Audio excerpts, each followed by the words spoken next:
주시면 저희가 방송 중간중간에 답변해 드리겠습니다. 예.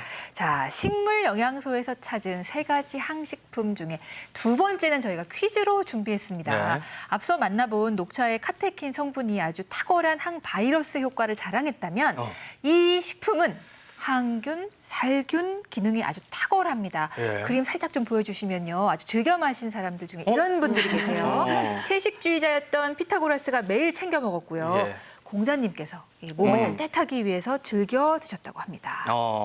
문제가 좀 잘못됐네요. 한 분이 빠졌는데 네. 저도 즐겨 먹고 저기에 지금 들어가 피타고라스님 공자님보다는 한참 떨어지지만 제 생각이 맞다면은 그거 같은데 저는 어렸을 때 몸이 좀 으슬으슬하고 감기 기운이 있을라 치면 어머니께서 이거 즙을 내 가지고 꿀하고 같이 이렇게 주셨어요. 그러면 한숨 푹 자고 나면은 거뜬하게 좀 일어났던 그 생각이 납니다. 네. 그 생각을 하면서 그 생각이 맞는지 한번 보도록 하겠습니다. 정답은 생각이었어요. 네, 항균식품 생각인데 이게 그냥 양념 정도로만 생각했었는데 엄청난 효능이 있네요, 교수님. 네, 생강은 지금 보신 것처럼요. 피타고라스부터 우리 김승희 아나운서까지 동서고금 아주 오랫동안 살균과 항균 식품으로 사랑받아 왔습니다. 생강 떠오르면은 아주 독특한 알싸한 매콤한 그 맛과 향이 떠오르실 텐데요. 그 매콤한 그 매운 맛의 성분이 바로 식물 영양소 진저롤과 쇼가올입니다.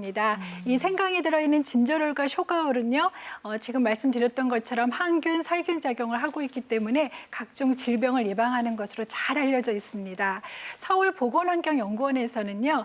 이 생강을 푼 물에다가 채소를 세척을 하고 또 일반 물에 세척을 한 것을 비교한 결과 식중독균을 포함한 세균이 93% 정도 감소된 것으로 알려져 있습니다. 우리가 일반적으로 비린내 나는 생선을 회나 조림으로 먹을 때 생강을 곁들여 먹는 것은 이 비린내나 잡내를 잡는 것뿐만이 아니라 식중독을 예방하는 것도 여기 이유가 있는 것입니다. 네.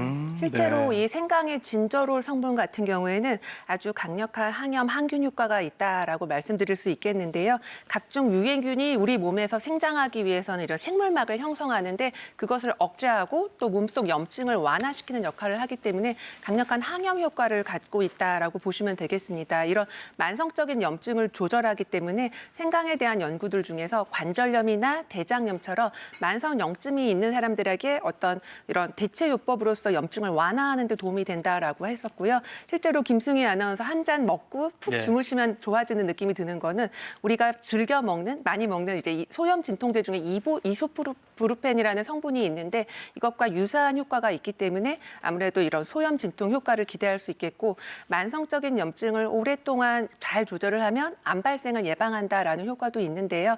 사실 이 생강이 맵고 알싸한 이 향을 내는 것들을 좀 말씀을 드린다고 하면 오히려 이제 위점막을 자극할까라고 걱정하는 분도 있겠지만 오히려 위장 운동을 촉진할 수 있다라고 해서 메스껍거나 구토하는 분들한테도 오히려 먹게 되면 소화를 돕고 또 장 운동을 원활하기 때문에 구토나 설사 증상의 완화에도 도움을 받으실 수 있겠습니다. 네, 우리 승희 씨의 생각이 생강을 예. 다시 생각하게 하는데 그러니까요. 요즘 엄마들 뉴스에 의하면요. 이 생강을 푹 달여 먹으면 바이러스를 물리칠 수 있다. 이런 뉴스가 있어요. 근데 아까 교수님 말씀하신 것처럼 생강에 이런 항균, 살균 작용이 있으면 일리가 있는 얘기 아닐까요? 물리칠 수 있지 않을까요? 일리가 있을 것 같지 않습니까? 네. 그래서 오늘 아침에 저도 그래서 오기 전에 다시 한번 생강과 관련된 인체 연구들이 얼마나 있나 다시 찾아봤었는데 오늘 아침까지 봐더라도 지난 10년간 한 1000여 종에 되는 인체 연구에 대한 생강에 대한 얘기가 있었고 실제로 많은 연구들이 있었지만 지금 현재 우리가 무서워하고 있는 코로나19 바이러스 감염에 대한 효과에 대한 내용은 아직까지는 전혀 없습니다. 하지만 오늘 우리가 사망에 대해서 지금 나누고 있는데요. 항바이러스, 항균, 항염 등 각종 사망에 대한 효과가 있을 뿐만 아니라 뭐 항구토 그리고 항대사 여러 가지 효능이 있기 때문에 전반적인 우리 몸의 면역력을 올리는 데는 도움이 될 수 있기 때문에 이러한 장점들을 취해서 면역력을 보강하는 데 도움을 받으면 좋을 것 같습니다. 네.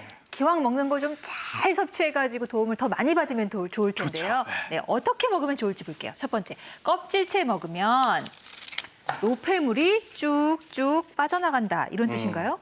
네, 우리 생강 껍질, 생강피라고도 하는데요. 이 생강피는 체내의 수분 대사를 도와서 체내의 유해한 물질, 노폐물 배출에 도움이 되는 것으로 잘 알려져 있습니다. 그래서 우리 몸속에 노폐물 청소부라는 말로 별명을 가지고 있을 정도예요. 생강을 조리하실 때는요, 너무 이렇게 껍질을 박박 긁어내시지 마시고요. 흙 털어내시고 그리고 깨끗이 세척한 다음에 껍질째 드시는 거 권장할 수 있습니다. 네, 정말 뭐 생강 한번 쓰려면은 밥숟가락으로 그냥 박박박박 긁어야 되잖아요. 이것도 굉장히 귀찮은 번거로운데. 일인데 껍질째 먹으라고 하니까 일도로서 일단 좋고요. 네. 두 번째는 쭉쭉이 아니라 활활이에요. 말려 먹으면 몸이 활활. 오. 뭔가 열이 난다 이런 의미겠죠. 네, 맞습니다. 생강의 그 매운맛이 좀 불편하시거나 먹기 좀 어려우신 분들은 우리가 쪄서 말려서 드시라고 이야기하는데요. 그 이유는 우리 장회 운동을 활성화시키는 단백질 분해 요소가 생강에 있어서 쪄서 말렸을 경우에는 우리가 10배 이상 높아지는 것으로 알려져 있습니다. 또 생강의 진저롤 성분이 농축이 돼서 혈액순환을 원활하게 해주고 또 항균과 항염 활동을 강력하게 해주기 때문에 우리가 말려서 드시는 거 권장할 수 있습니다. 그런데 한 가지 주의할 거는요. 너무 고온으로 이제 찌게 되면은 우리가 원하는 매운맛 성분이 다소 손실될 수 있기 때문에 주의하시는 것이 필요합니다. 네, 너무 고온은 피해야겠네요. 자, 세 번째, 가루로 먹으면 속이 편안해진다. 네, 이 생강에 들어있는 진저롤뿐만 아니라 갈라노락톤이라고 해서 우리 몸의 항구토 성분이 이 생강 안에 많이 들어져 있어서 속이 불편하신 분들이 먹으면 분명히 도움을 받을 수가 있는데 오히려 생강물로 해서 많은 약을 장복하게 되면 위장 안에 아무래도 우리가 소화시켜야 될 볼륨이 많아지기 때문에 도리어 더부룩할 수가 있거든요. 하지만 말려서 가루로 해서 먹게 될 경우에는 유효 성분은 농축이 되고 소량을 먹어도 효과를 볼 수 있기 때문에 입덧을 하거나 아니면 구토를 자주 하는 분이 도움을 받으려면 차보다는 말린 가루를 권장하고 싶습니다. 네. 네. 하지만 모든 식품이 그렇듯이 주의할 분들 계시겠죠? 열어드릴게요.